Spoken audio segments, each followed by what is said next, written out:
Welcome back to week 2 of my subscriber request videos. This week I'm going to be taking a look at the 2016 album All Our Gods Have Abandoned Us by Architects.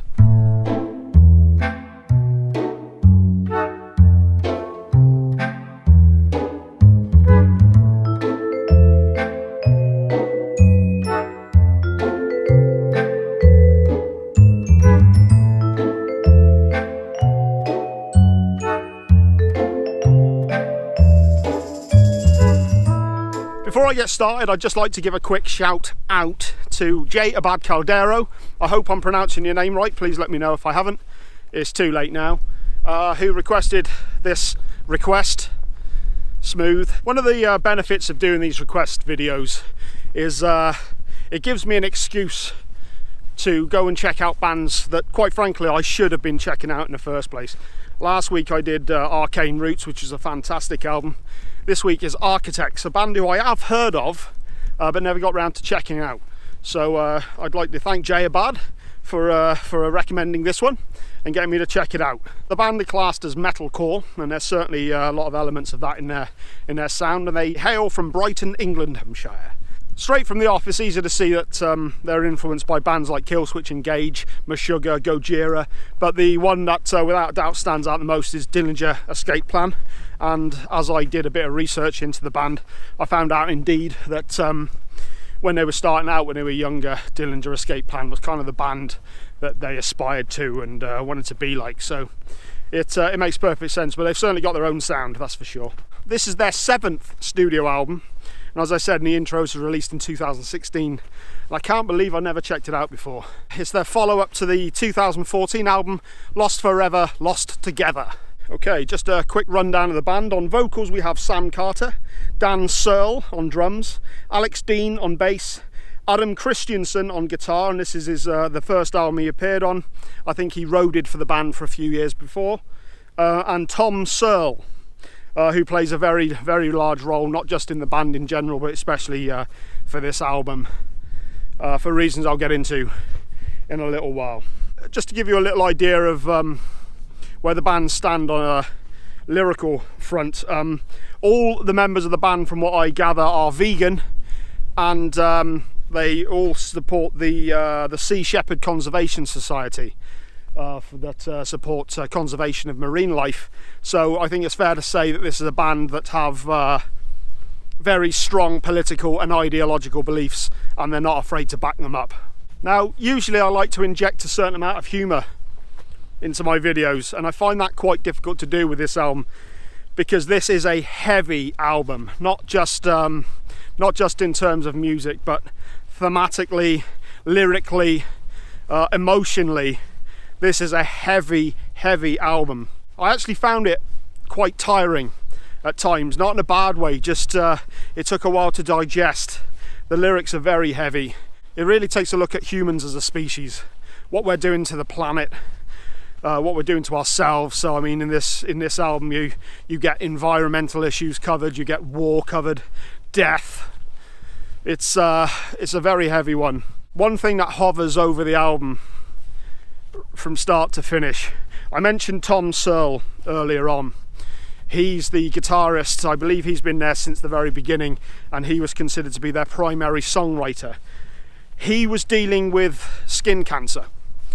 Apparently he was diagnosed with cancer many years ago, and was told that it went away, and basically it came back, and he was fighting against skin cancer for a good 3 years.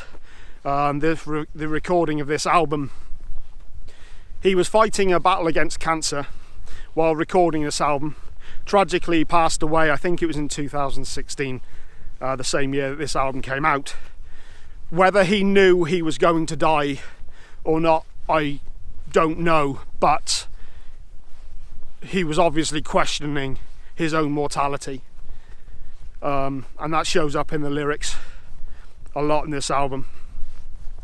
Again, I said earlier about the humour I normally put in my videos. There's a certain, I don't know, I feel it's just out of respect to the artists involved in this album. I kind of don't feel like it has a place in this video. I actually found part of an interview that Tom Searle did when talking about this album. And he was saying that the lyrics are a bunch of atheists thinking about whether or not there might be something bigger. Because of his cancer, he's becoming highly reflective of his life and what he was going through, and the lyrics in this album are a direct reflection of that. So that's the introductions done. Now let's take a look at some of the songs. Let's take a look at all the songs. Track 1 is Nihilist. As the title suggests, this paints a very dark picture of mankind. Just read a couple of lyrics to you here. I found God clutching a razor blade. He said, look at the fucking mess they've made. They trade their hearts if they were made of gold, but they're as worthless as the souls they sold. The title of the album actually comes from a line that's in this song. All our gods have abandoned us. I also found another interview, this time done with Sam Carter, where he said that the album is a statement about the dark and weird place the world is these days. We seem to have abandoned the simpler ways of living life and moved to a place where we're just trying to fuck each other over. Whether our gods have abandoned us or we've abandoned them, it's a statement with real impact.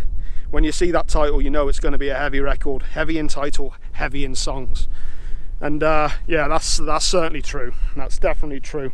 It's worth mentioning here that I'm probably going to focus more on the lyrics than anything else. Next up, we have Death Wish. Again, this one very Dillinger in sound. Complex time signatures, but there's also moments of more hardcore and traditional punk style sort of chord passages.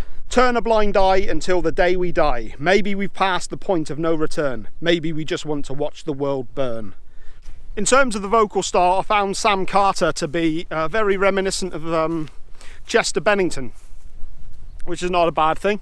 When I say Chester Bennington, more his when he was doing his heavier sort of vocals with Linkin Park.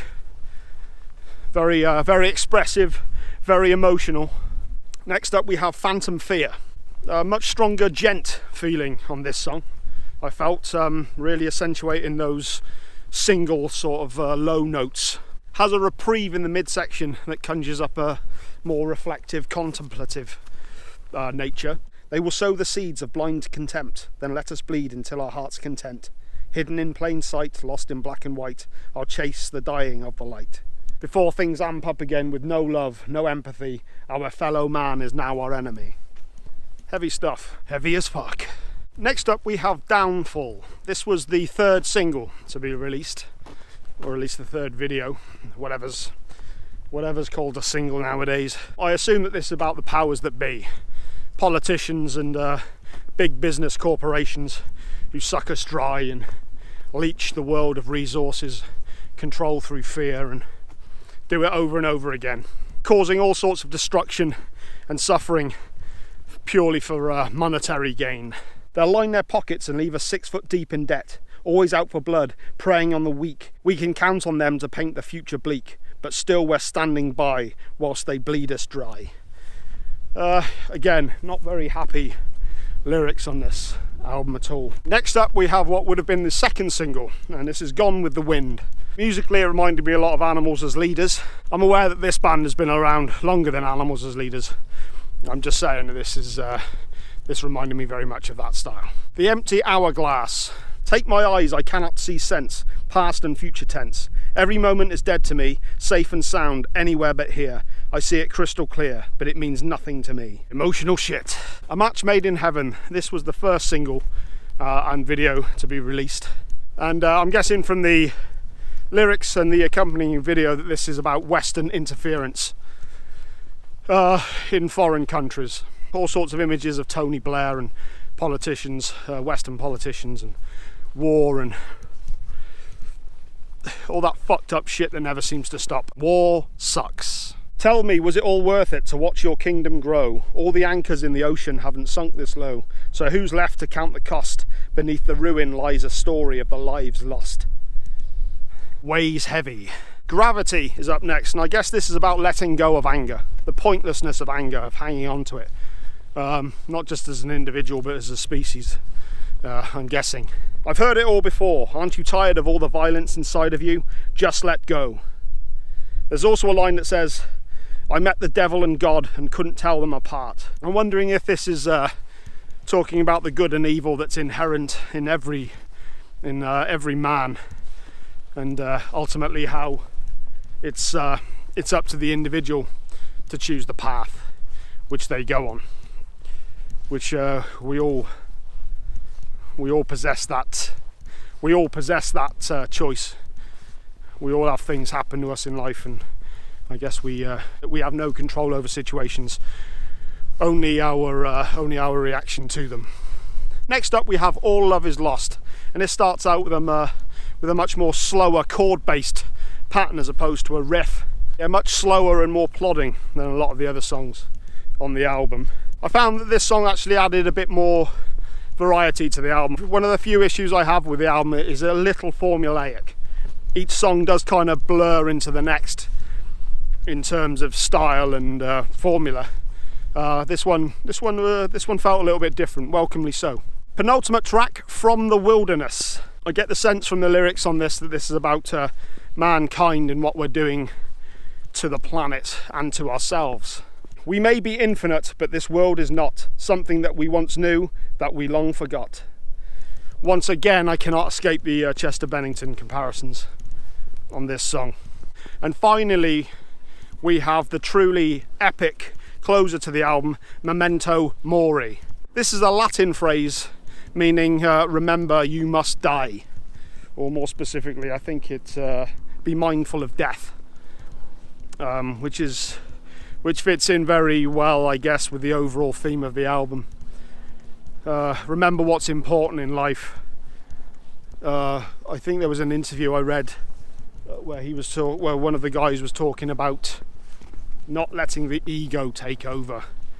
Remember why it is you're doing things, and to be respectful of one another. This is an 8-minute song, quite an epic sounding song. Starts out with some different, and it starts out with a different style of vocal, which is very welcome. The guy can sing. He's got a bit of a range on him. It's my only real complaint is I wish I'd kind of heard a little more of this throughout the album. There's a great use of strings in this song that really builds. It's got a very emotional climax to the album.